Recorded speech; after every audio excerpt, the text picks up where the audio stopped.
It's 3 a.m. The house is quiet.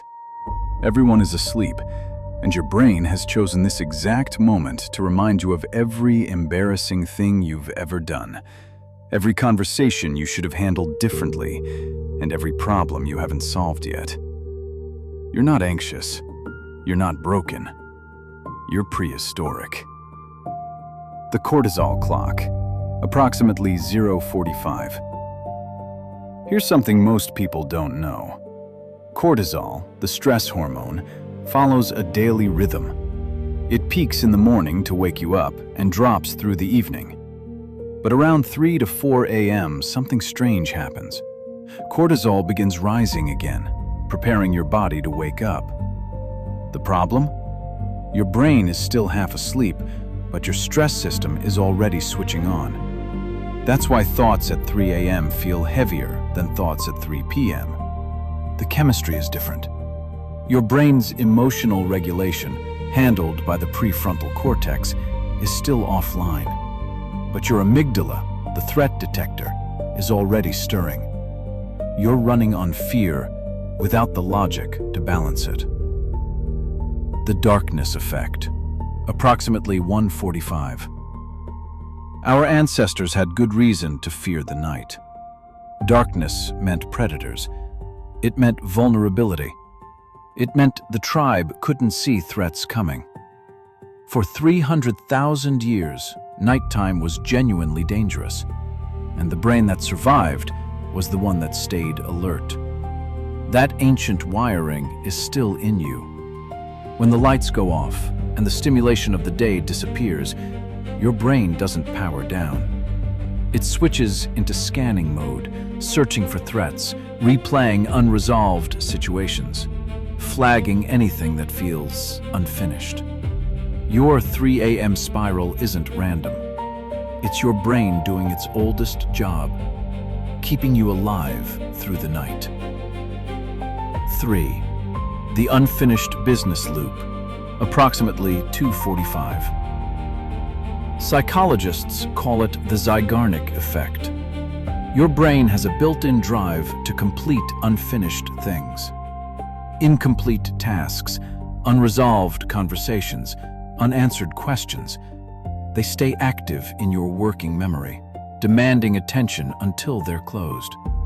During the day, distraction buries them. Work, screens, conversation, movement, they push the unfinished loops down. But at 3 a.m., the distractions are gone. The loops surface. That argument you didn't finish. That email you haven't replied to. That decision you've been avoiding. Your brain lines them all up, not to torture you, but because it genuinely believes now is the time to solve them. It isn't, but your brain doesn't know that. The negativity spiral, approximately 3:40. There's one more layer. The brain's default mode, the network that activates when you're not focused on anything, is wired toward negative self-evaluation. Researchers call it the negativity bias. Your brain spends more processing power on threats, failures, and losses than on wins and positives. In evolutionary terms, this makes sense. The ancestor who obsessed over the one time the hunt went wrong survived longer than the one who basked in their success. But at 3 a.m., with no input to anchor it, the default mode runs unchecked. Every worry gets amplified. Every fear gets weight it doesn't deserve. Every small problem looks unsolvable. The darkness isn't making things worse.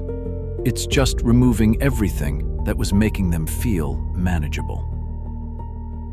So what do? You don't fight the thoughts. Fighting thoughts at 3 a.m. is like wrestling with fog, exhausting and pointless. Instead, you name them. Research from UCLA found that simply labeling an emotion, saying, "This is anxiety" or "This is rumination," reduces the amygdala's response. You're not suppressing, you're translating.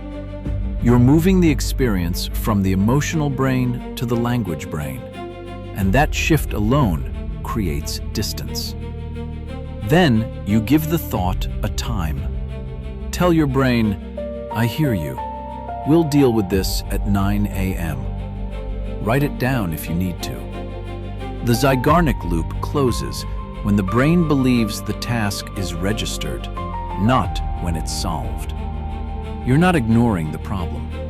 You're deferring it to a version of yourself that has cortisol levels, a functioning prefrontal cortex, and daylight.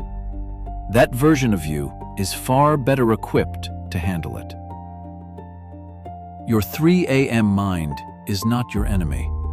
It is the oldest part of you, scanning the darkness, keeping watch, refusing to let threats go unnoticed. It evolved for a world that no longer exists, and it hasn't gotten the update yet. That is the sapiens gap. The distance between the brain you inherited and the life you're actually living. We're here to help you close it, one insight at a time. If tonight finds you awake at 3 a.m., remember this: you are not falling apart. You are simply ancient, and ancient things take time to change. Subscribe, because next week we go deeper.